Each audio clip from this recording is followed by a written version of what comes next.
Hi everyone, Air here.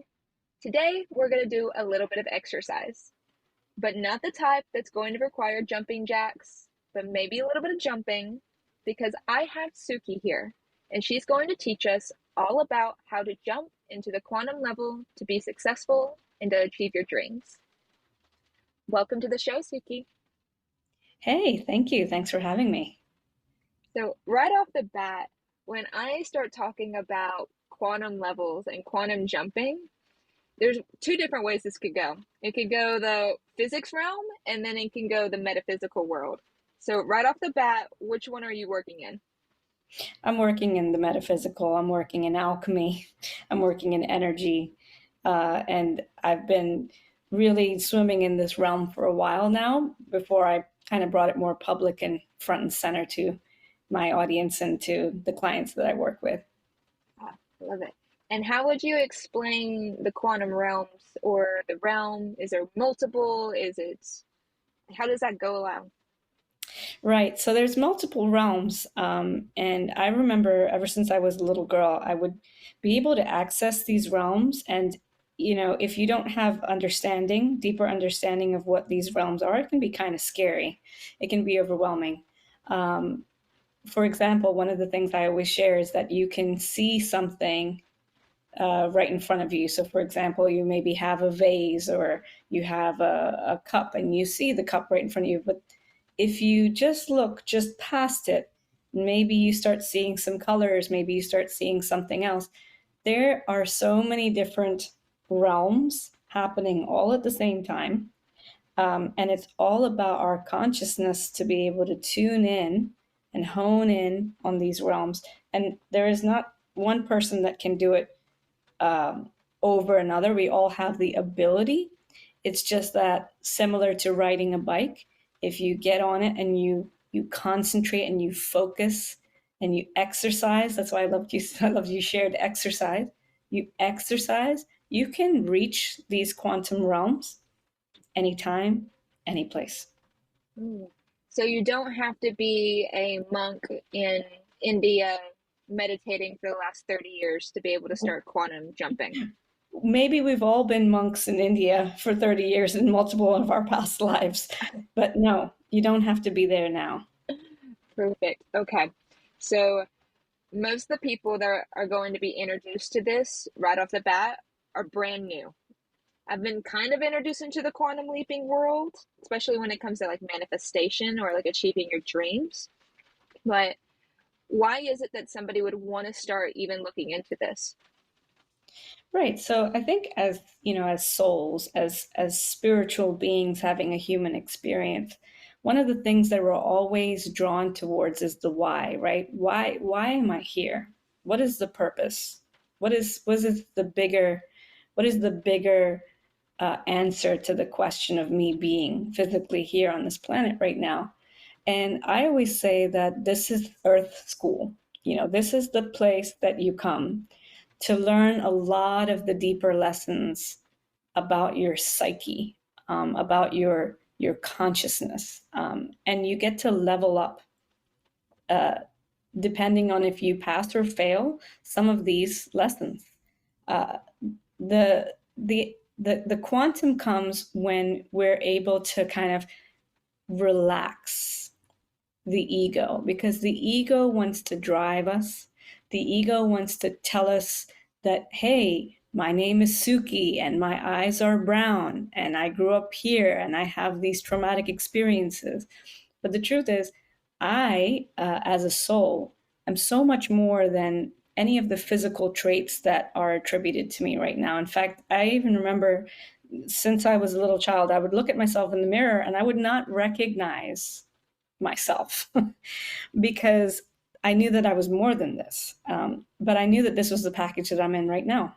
So this is the package you're in right now. This is the vehicle you're in right now. And if you've been asking the why, if you've been really wanting to know the purpose and feel that sense of fulfillment and success, then the quantum realm is the space for you, because as you relax and let go and allow yourself to merge into all existence, right? divine consciousness, source, universe, whatever you want to call it, God, you can dissolve all of these things that you're attached to, that are keeping you small and boxed in to the physical state that you're in, the body. So when you are talking about this, are you like referring to the expansion of the soul or the expansion of the spirit or just your earthly lessons to be able to be more connected to source or more connected to like God? Yeah, so it's interesting because for many years I've always been very attracted to the word soul. Um, but then I also realize the limitations of when we do call it soul or call it spirit, because then we're still in the I am, right? I am spirit. I am. But what if we moved beyond the I am? And that's when we go into that realm of consciousness, right? When you kind of dissolve away from the who you are into the we, into like the it, into the vastness of consciousness. And yes, this is what many people refer to in religious texts and religious doctrines as God force, right? It is that moment of surrender and of release where and I have to share, like, one of the reasons that I also have been so drawn to this was when I was 15 years old. I had a near death experience, and I definitely passed over, maybe for a minute, maybe for two. It was not very long at all, but in that time I got to see something so clear and so beautiful and so powerful, and to recognize that that power was within me, not something that I had to seek outside of myself, but something that was already there and already available.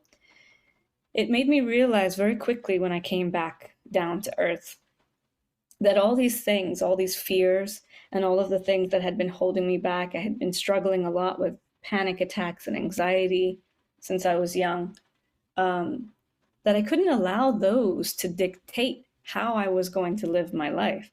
And so the reason that I work so hard nowadays in the realm of quantum leaps, in the realm of energy shifts, and in the realm of um, success, is because if we redefine what success means, because success is it's a big word. And there's so many meanings, and anybody you ask is going to give you a different meaning of what success is. But when you get to redefine it and you get to reclaim it and you get to work in your own energy fields, um, leaning into what feels good for you as a spiritual being, having a human experience, that's where the power lies. You've got my attention now. So I love that you were able to share that experience as well, because that is a very strong point where you're like validated. You're like, hey, I know this exists. And as a guide and as a teacher for this, it just brings so much credibility to you. So I'm like, wow, okay, now we're talking. So explain to me a little bit. We're talking about all these realms, these quantum realms. Can you name off of some of them for us? You see, the thing is, like, I have language that has been kind of downloaded to me, but and so I'm once again I'm drawn to words like Lemuria and these other spiritual realms. But I know in the past people also talk about Atlantis and stuff like that. But the thing is that I think that these are still limited by our earthly language. We get so attached to language, to words, and I think it's very highly personal from and subjective from person to person, because even though I do believe we're all one, I think that we are attracted to or learn lessons in different realms and at different times. And time is also even subjective. Like, we can talk about time and space, but even time and space is a human construct, right? We know that the yearly calendar was created once upon a time. The Mm-hmm. fact that it's 6 p.m. on a, on a Thursday night for me, but it's not really 6 p.m. for on a Thursday night for somebody else in another part of the world. This, time and space is relative, but at the end of the day, when we think about these realms, it's about tuning in to where you've been, what you've experienced in your lifetime, in multiple lifetimes, in multiple realms, or what you need to know right now in the very moment. And in the very moment that we're living right now is the only place that we can be. So I do a lot of work as well to bring myself back to the present moment, because this is literally the only place that I can be. Even though that I know that there's multiple realms and multiple dimensions and multiple things going on right now in this very moment too. If I don't stay present and stay clear with my right now, then I'm not moving into my level up of doing the earthly work that I came here to do. So I won't move forward, if that makes sense. It branched out a few different things for me listening to you. Because one thing I would consider, a lot of people are like, where are we going? Which is kind of why I asked the question. I was like, where can you go? Right? Versus you kind of reversed it and you're like, but we need to be present for our lessons because the goal was the expansion. Now, however you wanted to label that, soul, spirit, the language you said that we kind of constrict ourselves with. So we don't necessarily know where we're going, but we're going to grow in one way or another. So how do we go about that? What's our, like, our So first beautiful. steps? So beautiful because, yeah, no, you're totally right. The journey is inward, right? The journey is inward. And so much of our time we focus on outward. And in fact, it's literally the mindset we have to change in order to make quantum leaps. Because if you want a quantum leap, you have to look within to all of the things that are literally holding you back in order to fall forward.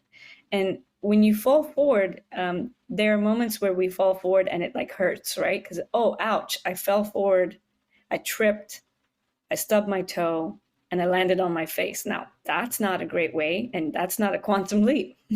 Mm, But it's those moments of, like I said, like those moments of surrender, of letting go, of trusting, like really, really, really leaning into trust, and of removing all of the inner turmoil, all of the inner old stories that you're holding on to, the trauma, the stuff from the past, the attachments, right? Because like if you think about it, an attachment, it's sticky, it's yucky, it's gunky, it's not working with your energy. So like the minute that you let that go and you fall forward, you're gonna leap forward, and it's actually almost gonna be uh, shocking to you because you're gonna say, "Wait a minute! Like 3 seconds ago, I was wishing for this so hard. I was praying for it. I was really wanting to manifest it. I was really wanting to be successful at this.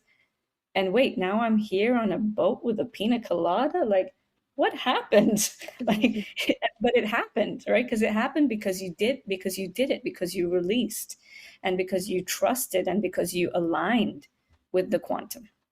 mm. Can you maybe explain some of the attachments that you've had with your previous clients or in your own life that you've needed to be able to release to be able to make a quantum leap? Yeah, I'll say that the biggest one it comes around self-worth and self-esteem and sense of self identity.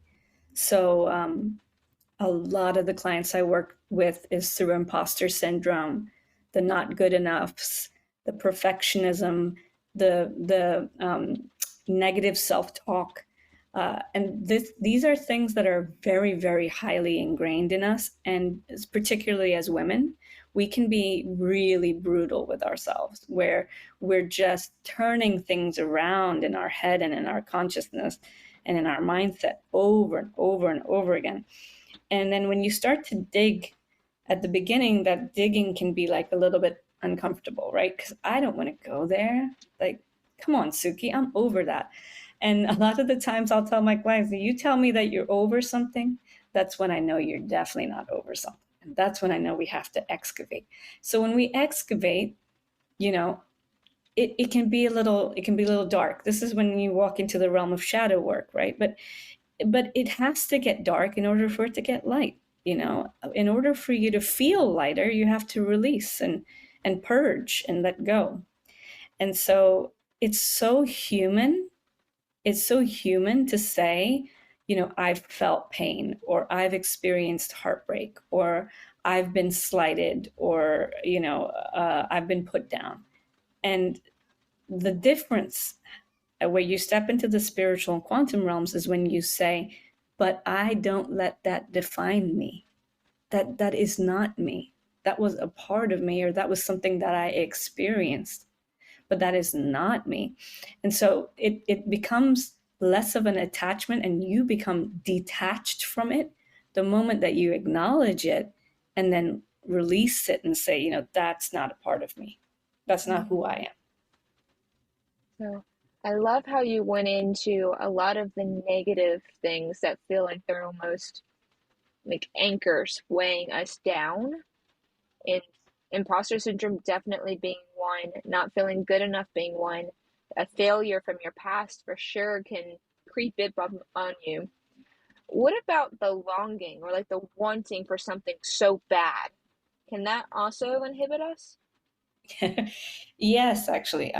Yes, it can. Sometimes when you want something too bad, you actually disrupt your own energy field. I like to explain it as like a puppy, a puppy that's just kind of like clamoring on you, but they don't know their own energy, or they don't know their own strength. So maybe the puppy starts biting you, and now the teeth of the puppy have gotten sharp, and you're like, hey, that kind of hurts. The puppy's not going to get what they want because they're coming at it with such a kind of hectic and desperate kind of energy. So when we do that, we actually detract ourselves from the desire rather than being able to just peacefully and very zen like, open your arms up to the desire and it comes to you easily. So one of the time I always remember this, there was a time where I was I had just started my kind of like my career in more of the corporate world, and I really wanted this job so badly. But I wanted it so badly that when it came for the interview, I just was very, I was just very full on. And I think I was a little bit too much for them. And I knew even in the interview, this is not going to work out because I'm coming at this so strong and so full on. And so when they actually had the decency back in those days to call you and let you know that they had passed on you for somebody else. And I knew that I was up against me and one other person. And they let me know, but they said, we do really like you, and we hope that you will continue to apply, at this organization. And I realized at that moment, and I've always looked back on that as a way that of how I use my energy wisely or don't use my energy wisely, because I'm a very creative person, and my creative, fiery, Aries, bubbly energy, if I don't hone that energy, I can become like a forest fire.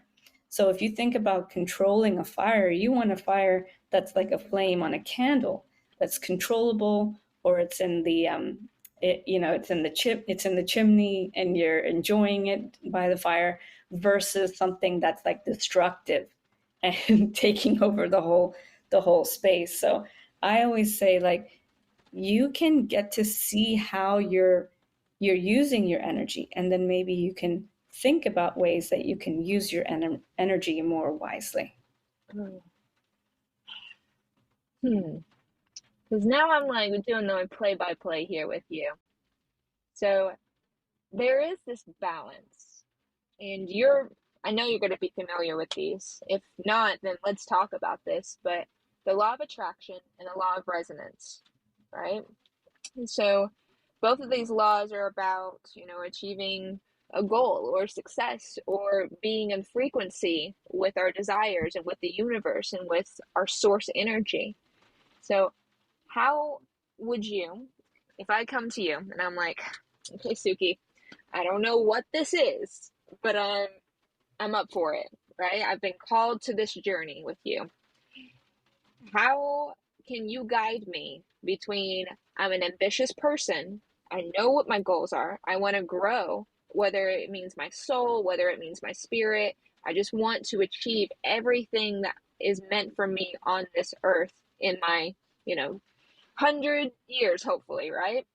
And so, how can you teach somebody or guide somebody to balance that energy to be in flow and to not have the anchors holding you back, but also not having the intense ambition of the future not hindering you as well? It's such a delicate balance, and it's so interesting you ask this because flow is a word that I have been really resonating with and really working into my own spiritual practice and working with my clients on. And when we think about flow, we think about things that are effortless, that go with ease, and that go with the current versus against it. For a lot of my life, I spent working against the current, doing everything I could and feeling like I'm working so hard and I'm doing all of the good things and I'm showing up and I'm not still not getting what I want. And that's why a lot of the times when I'm hesitant to talk of the law of attraction because a lot of people say, well, I've done the steps and I haven't manifested anything. And, and hey, I get it.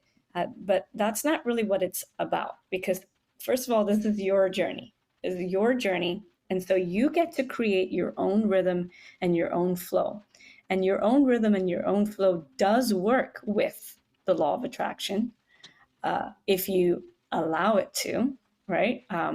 But it is also pertinent that you do your inner work as well. Just like I was saying earlier, that shadow work, that emotional work, that release, you've got to continue to do that inner work. But when it comes to flow actually, as much as it's got to do with the quantum, it's also got to do with the earthly realm because we are connected to the flow and the rhythm of this physical earth that we live on. And right now, there is a pulse that we are all in tune with. When the pulse shifts, we feel the shift. You know, when the tides change, we feel that shift. When there's forest fires or destruction or horrible things going on in the world, we feel that. And those of us who are more empathetic or more in tune with certain parts of our brain, we feel it more. And we might be more sensitive to it. So the flow in this world, even with women, we're connected with the moon and our menstrual cycles. And in the olden days, they used to call us witches. But this is the duality of the life that we live. That's why I always say that we're spiritual beings having a human experience. As much as I would say, oh, only dive into the quantum, only dive into the spiritual realms, you have to just as much dive into the earthly realm and the body that you're in and the flow that this life has as much as you have to go into your spiritual realms. So, if we're wanting to work with you, what is your goal that you're having with somebody whenever they say, I'm interested in the quantum realm? Are you wanting just to give them, here's a roadmap, go inward? Or, like, what is your ideal person going to be like, hey, this is why I want to work with you? So yeah, I love that. So one of the things is that I do this soul desire mapping. And so there is a mapping process that we kind of do at the beginning where we identify the the underlying desires of the soul. So a lot of the times when people talk about manifestation or about quantum leaping, they're focusing on one particular thing. So, oh, Suki, I want to quantum leap in my relationships, right? Because my relationships I've been in failed relationships and I want to have a loving relationship. Or they come to me and they say, my career, like my career is failing and I want to do something to make my, to make my career successful and really leave a mark and really be in my power. But a lot of the times, as humans, we can get overly focused on external things.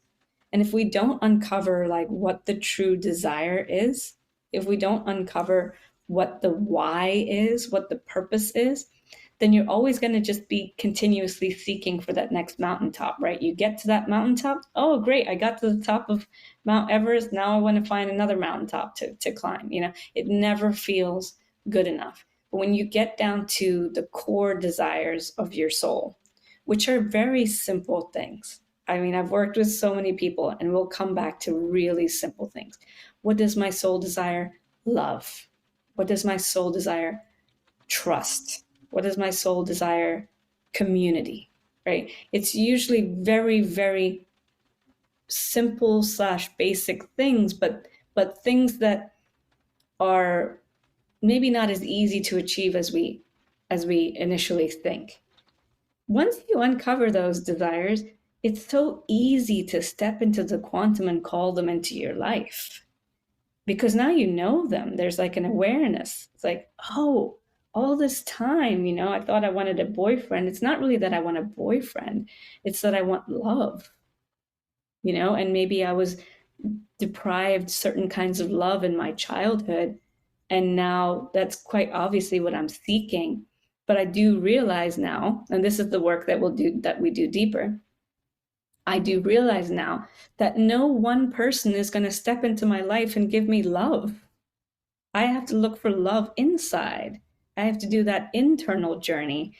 And that's like the biggest part of the work that we do together is that second part. It's like the awareness and the acknowledgement comes easy, but the inner work and the inner release of some of these fears and the things that are holding us back, that's the deeper work. What I've discovered is I can work with people for a few months. We can do like a couple of sessions, but I am in the realm of surgery, like alchemized surgery, right?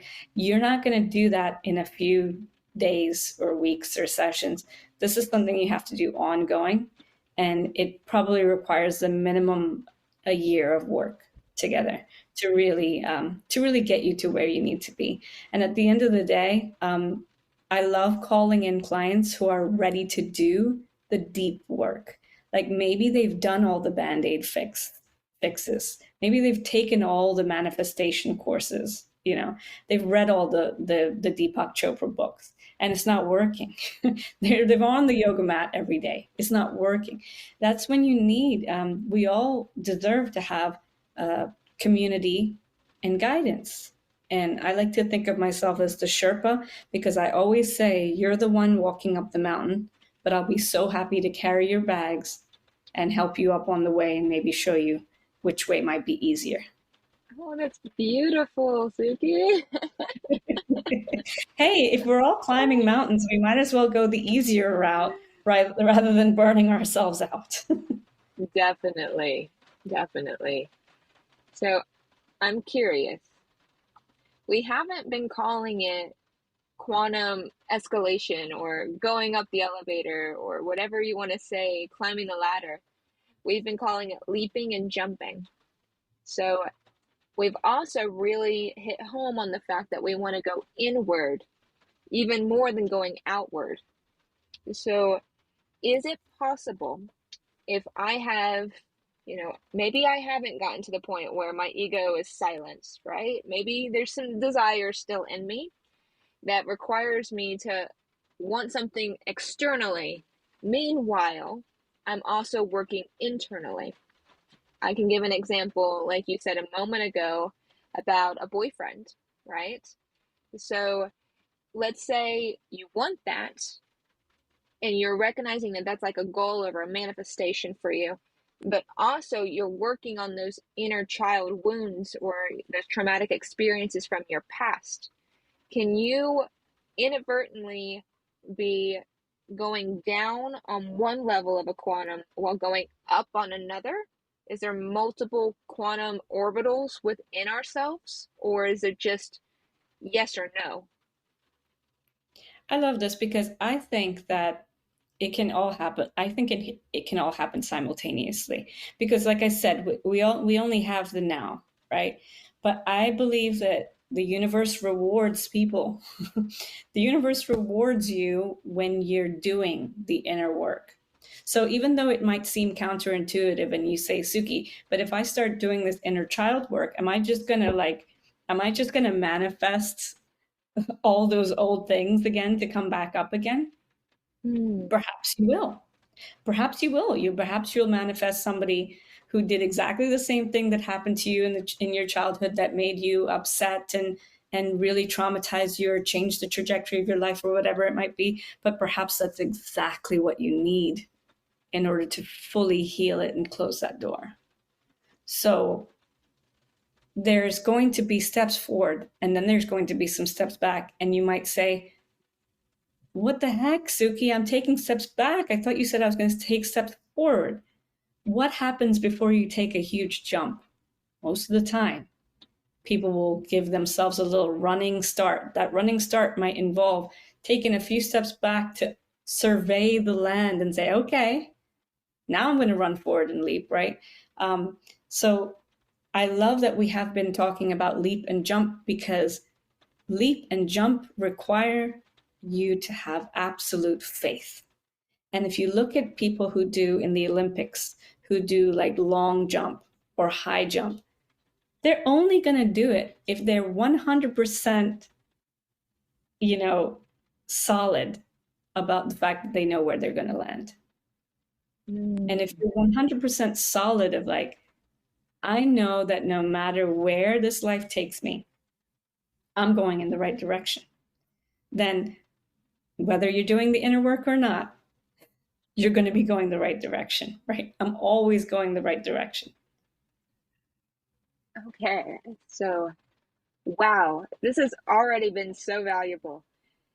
I'm just trying to like keep up with you at this point because I'm like, wow, okay, so I'm trying to accomplish this, but inner work, I have something that came to my mind a little bit when you were talking about the steps backwards. And maybe this is my little metaphorical quantum leap to the other side of my brain as a Gemini, but I was starting to think of yes, there are some times where you're going and you're doing the work and you almost are getting like mini lessons to see, okay, are you going to pass this because if you do, like, here we go, right? It's a little bitty test maybe. But meanwhile, on the other side, I've experienced and I've had other friends of mine experience where, okay, I've done this inner work and I have recognized that this was part of my past. Like, let's say an anxious attachment was part of my past, right? And I have found myself previously in those circumstances where I'm like, I get anxious, but I went and I did the work, right? And I'm like, okay, I dove into the inner child. I worked with the shaman. I worked with Suki. I did all this. And then instead of getting another test or lesson or opportunity, because I like to, be positive with my words here, instead of getting another avoidance, I almost get like a mirror of myself because you attract this anxious personality. And for me personally, when I had that happen, I was like, I had so much compassion for this individual because I'm like, why are you so stressed out? Why are you so scared? Like, I'm here, I'm present. It's almost like I quantum leaped into the secure role in that type Yeah, of case. yeah. So, have you experienced that yourself or in a client situation? And how did you walk them through that? 100%. I truly believe we always attract mirrors because mirrors are the ones who help us to truly see ourselves. So yes, you have quantum leaped to another side, and then in the process of quantum leaping to that other side, or that next level, I'll say, you have attracted somebody who also needs to make that step with you. So you look at each other and you're helping each other. And maybe there's a part of you that recognizes that there's a part of this person that was an old part of you that you have to let go of. and you go, oh, wow, I realize how I cannot be with this person because this is a part of me that I have, rejected, or I've let go, or I have leveled up from. Mm. Um, my clients are almost always reflections of me. They're almost always reflections of where I am at the particular time that I attract them into my life. And so we go through stuff together and we realize, um, we're all just wounded children. We're all just wounded children. There's not one person that I've ever met or ever talked to that doesn't have something or somewhere that they experienced pain, as a child or as a young adult. Um, and so when we're gentle with each other with that, and just in recognizing that, that there are no perfect humans or there's no perfect specimens, and that we're all here to lift each other and shift each other and move to the next realm and the next dimension, then it becomes a beautiful tapestry. Hmm. Interesting. And I loved it, like, because it immediately put me back in that scenario. And that's actually one of my friends, one of my girlfriends. And I was like, wait, is this how I was for that amount of time? And the mirrors, I think, teach you more than the other types of bonds, like the polar opposites. Because polar opposites Yes. attract, mirrors don't attract, mirrors expose, right? And, Yes. and so if you're working on quantum success, because that's what we labeled our podcast today, right? Even though we don't want to give our names, that's what the name we gave it, right? So walk me through, what is something that would be healthy for me to desire, and how would I start to make those baby steps towards achieving that quantum level? And feel free to give an example. Let's say that I've already done my foundational work to where, like, I'm ready to just expand and not necessarily repair. Right. So quantum success actually has to do with redefining the term success, and putting it into a soul level. So how can your soul feel successful? How can you feel fulfilled within your body, mind, and spirit right now in this moment? And so the present moment is the first place you can start. You can start with where do I, what do I feel right now in this moment? Do I feel connected and embodied with the word success? Or does the word success bring up a lot of things for me? And most likely, success is going to bring up a lot of things for you, because anything that you deem not successful in your life, you have put a judgment around it. Mm. And so you get to look at these judgments like, oh, I judged myself because I wasn't successful at this, or I judged myself because I wasn't successful at that. To the point where when I was writing this book on quantum success, I had to stop writing it on several occasions and walk away, because I was going through my imposter syndrome of how dare I write a book on success when I'm not successful. Because I had told myself that, right? So the first step is like redefining success for you on your own terms. If you release the word success from all of the learnings that you have learned about the word success, or that other people taught you about success, or even that the world has shown you about success, and you get to say, wait, my soul is successful. I am successful on a soul level. Then you start redefining it. And then you get to look at all the ways that you have, rejected it, or not embodied it, or not embraced it wholly. And then the third step of actually like aligning yourself with success is to literally go out and embody success in your life, and that becomes an easy manifestation when you've done the inner work of releasing like the fears, the attachments, the emotional gunk that's blocking you from quantum leaping into that success. Mm. And so, what I've gathered so far is that we can quantum leap to other places, we can quantum leap within ourselves, we can quantum leap to be able to attract something that we desire, we can receive lessons and opportunities to help our soul expand in our quantum leaping. What I haven't been able to figure out quite yet is how quickly can somebody begin to actually start quantum leaping? And is it possible that other people just innately have this ability? Yeah, no one has the ability over others. I will say that, like I said earlier with the bike, I will say that it is easier for some people to do it in a quicker and more efficient fashion because they've been practicing it. The same way that if you ask somebody to sit and meditate for 20 minutes, there are some people who are going to sit and meditate for 20 minutes, and there are some people who are going to sit there and just wiggle their whole way through it and just say, I cannot do this, right? Well, the person that's going to sit and meditate for 20 minutes, they might have been meditating for 5 years this way. So they're comfortable with it. The second thing is there is no magic pill or any kind of snapping of the fingers that we can do to turn this kind of stuff on. But I do truly believe that it comes down to belief, because our beliefs can move things forward or can hold things back. And the minute that you don't believe something, you take yourself out of an equation.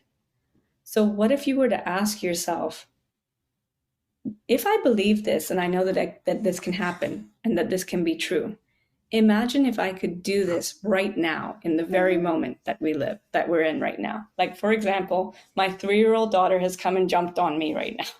Mm-hmm.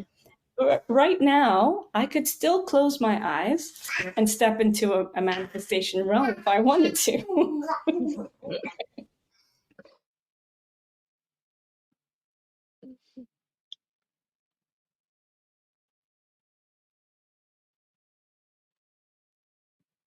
She might have actually just done it. You know, she's also my Gemini. So her name is Luna, and she's my Gemini. So there you go. She's gonna be spiritual just from the womb. Exactly. So I have one more question because I want to respect your time, but we haven't touched on this. So we've had a lot of focus on how to go do it. I've always heard of quantum jumping and leaping being affiliated with dream work. Is that something that you can accidentally do while you're dreaming, like through astral projection or, anything in that regards? Yeah, absolutely. So the dream world is the place that we're closest to spirit, right? We're closest to the spiritual world in the dream world, and that's why there's no connection to time or space in our dreams. Things can be vivid, things can be colorful, things can not make sense, but there can be a lot of focus on imagery or messages or underlying messages and symbols, right? So the dream world is the time when the ego rests. So you can't have attachments to your name or your color of your eyes or your hair or your teeth or your job that you have. And in fact, in the dream world, we're challenged against some of those things, because you could be in the dream world and you could be like in a house that you know it's not really your house, but it's your house, or you could be working a job and you're going, wait, that's not really my job, but if that's your job in the dream. And so it's a moment for us to step aside from the ego and release and surrender and be closest to spirit. So people who have very deep and vivid dreams, or people who have experienced that astral projection. My husband and I have also even experienced dual dreaming, where we're dreaming about the same thing, and we wake up and we tell each other about how we were dreaming about the same thing. And we often talk about how we both are going to be lifted off this planet on a crystal spaceship, but one can only dream.